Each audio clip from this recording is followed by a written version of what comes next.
Welcome back. ઉત્તરાયણને હવે ગણતરીના દિવસો જ બાકી છે અને ત્યારે ખાસ કરી અને પતંગના દોરા વાહન ચાલકોના ગળામાં આવતા હોય છે અને જેથી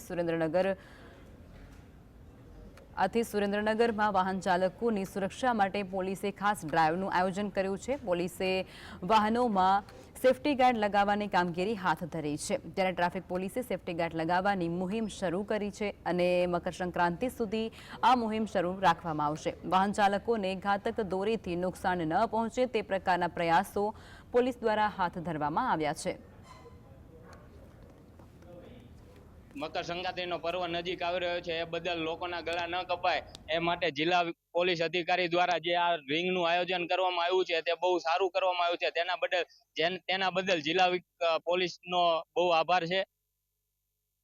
સુરેન્દ્રનગર પોલીસ જે આ ગરીબ માણસને જે સહાય કરે છે, જે દોરા ન વાગે એના માટે લટકતા દોરા તમે ઘણી બધી જગ્યાએ જોઈ શકો છો. પણ અમારા જેવા સાધારણ માણસ જો આ નખાવા જાય ને તો આના 200 રૂપિયા થાય, બરોબર? અને 200 રૂપિયામાં ગરીબ માણસને રોજ 200 રૂપિયા નથી, તો 200 રૂપિયામાં એ શું નખાઈએ કે અત્યારે આ સુરેન્દ્રનગર પોલીસ એટલી પબ્લિકને હેલ્પ કરે છે જે ગરીબ માણસને બહુ